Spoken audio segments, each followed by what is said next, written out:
This is a 38-year-old case, but it was reopened in 2020 after being cold, with no suspects or new leads. Recently, there's been a new task that has been working in cold cases in that police department, and there is hope, and that's what I want to share at the end. So if you know about Kelly's case and you didn't know that there's an open investigation going on today, you'd be happy to know what they know or what they shared with us.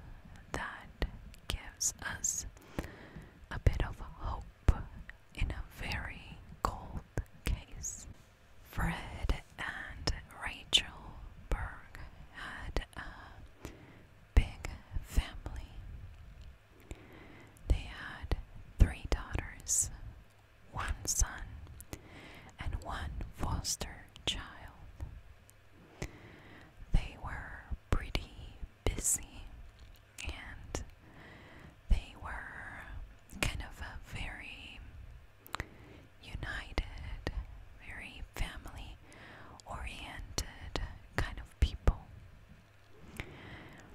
The girls shared a bedroom, or a couple of them, and in one of them it was Elaine and Kelly.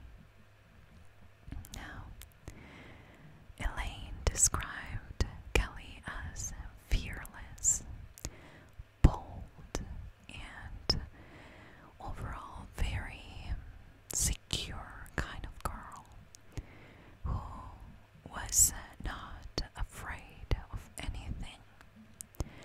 And Elaine, being 2 years younger, was pretty impressed with her sister and felt safe by sleeping in the same bedroom. In the year 1977, when Kelly was 15 years old, she had this boyfriend, Dove. Soon enough, she got pregnant, and they decided to move in together about 20 minutes away from her family. Kelly, still being a teenager, a mature but still a teenager, spent a lot of time with her family and even brought her sisters for weekend sleepovers. So even though she moved out, she remained very, very close to her family. In the month of December 1977, she became a mom of little baby girl Tammy, who was kind of the purpose or the center of this little family. A few years later, Kelly decided she wanted to go and take some classes at their local community college. Her mom, Rachel, said that she would help with tuition, but Kelly still got herself a job so she could help as well to pay that tuition. She got this job at the Imperial gas station in Harrisonburg. She worked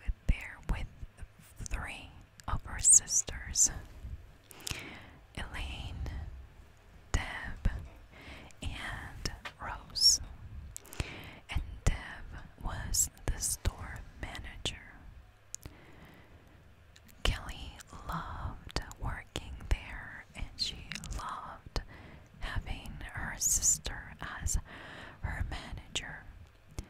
By then, she was 20 years old and working on her studies for a better job. She was a tiny girl, only 5'1" and 105 pounds, but she didn't mind working the night shift by herself. She felt pretty safe, and she didn't think anything of it. On June 17, 1982, she was going to cover somebody else's shift that night. She got there, she started her routine, and by 11 p.m., her mom, Rachel, called to check on her. When she picked up the phone, she said that she'd call her back, that it was a pretty busy night, and so she finished with the customers, and she called her mom and said everything was fine. She just was surprised that it was so busy for a night shift. A few hours later, still on the same shift, but on June 18th at 2:27 a.m., Kelly called the Harrisonburg police, and she reported a guy improperly dressed around the gas station, kind of stalking her. The police didn't understand what she meant by improper dressing, but her mom later said that she probably was afraid to say or ashamed to say that this guy was flashing on her or that he was not wearing clothes, something to that nature. But she called kind of to let the police know, hoping that the police would stop by and check on the guy. Now, she hung up the phone and she called the police station 2 minutes later, and this time she asked for help for her. She said that the guy started to call the gas station and that she was terrified that this was not a joke and that she was scared of that same guy she reported. Now, she called again at 2:31 and she begged for help. She also mentioned that this guy was driving a silver Ford, and hung up the phone.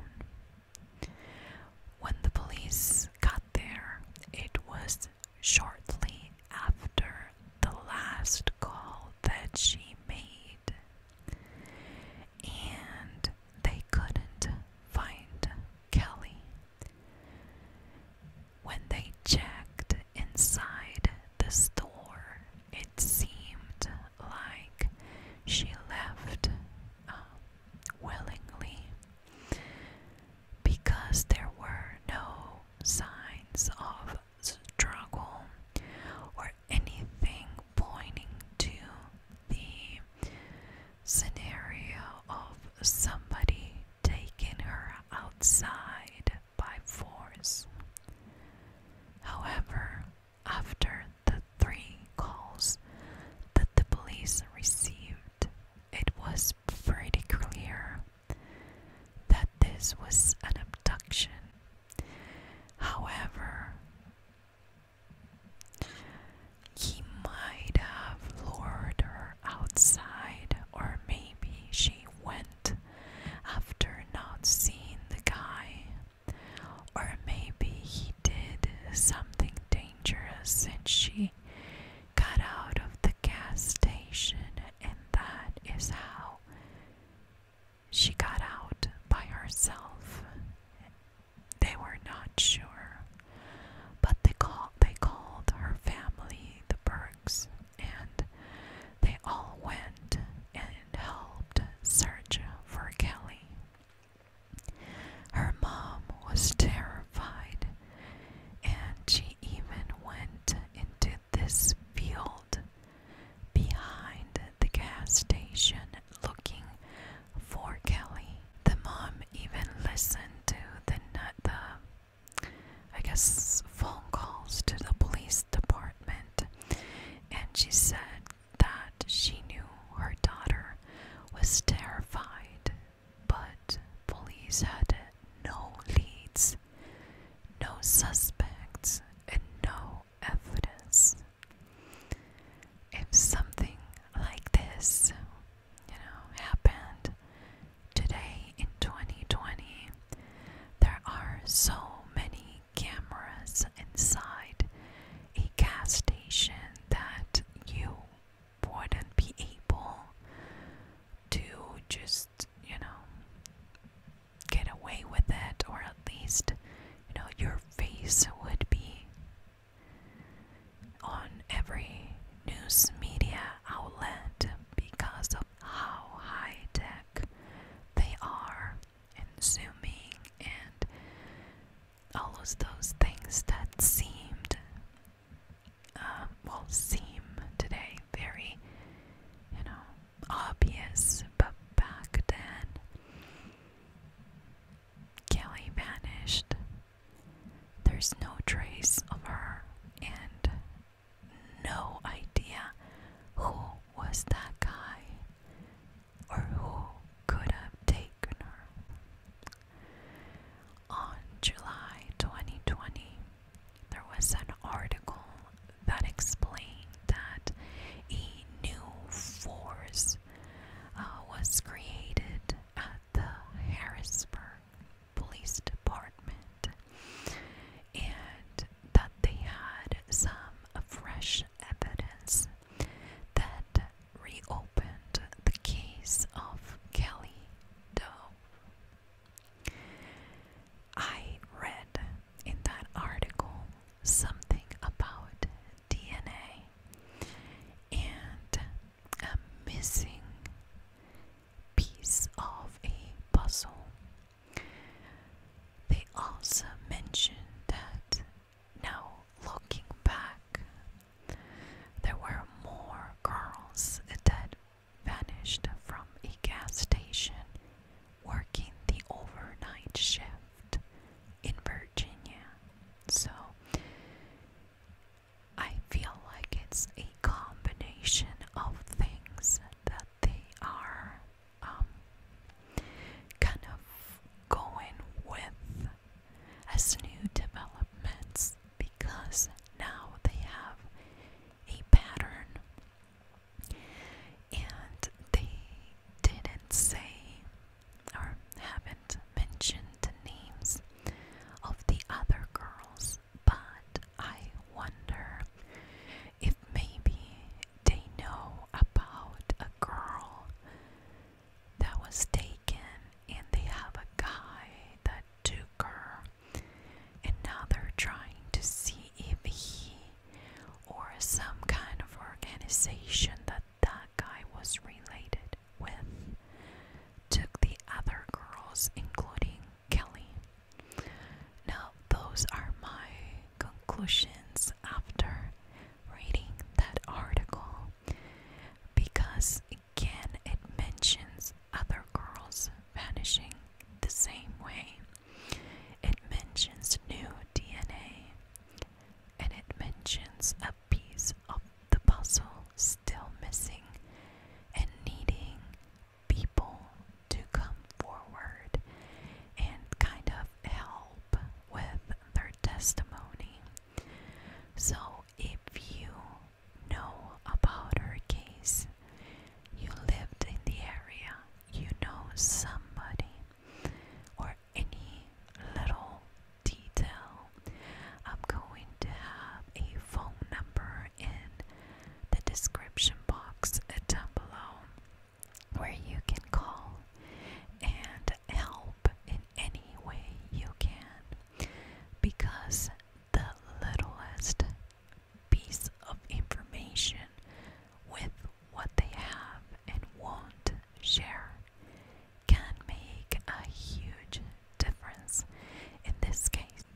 was all that they shared about this investigation.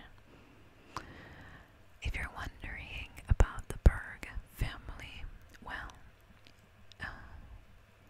Dell, which was Kelly's boyfriend, gave total custody, full custody to Kelly's parents to raise their daughter, Tammy, who was 5 years old at the time.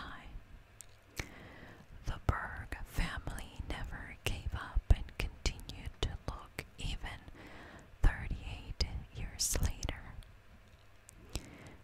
But they are kind of looking for answers. And they said that as years goes by, or go by, they feel like it's, the possibility of learning what happened kind of fades away. Tammy now, she was born in 77, so she's 48 to 43. She has 2 boys, and I think that, the trauma of going through all that with her mom's disappearance really did a number on her, and she said that she's not comfortable talking about it. While the Bergh family is trying to talk about it and keep Kelly's name and picture everywhere to try to find out what really happened to Kelly. Kelly right now would be around, 58 years old if still alive. I have to say that I don't have a theory for Kelly's case. What seems very likely is that this guy that was outside the gas station took her, either to abuse her and then got rid of her, or recruited her for slavery, basically, sex slavery. And that's another option that I think might be, it could be one of the options that the police is looking at when they're going through a pattern of girls around the same age, from the same area, doing the same kind of job. Then it kind of shows a pattern, and I'm sure points to a specific direction for them that maybe us can't see. So let me know what you think happened. Do you think that even 38 years later, this can still be solved? Is this the new case of the Golden State Killer, where, now we found somebody responsible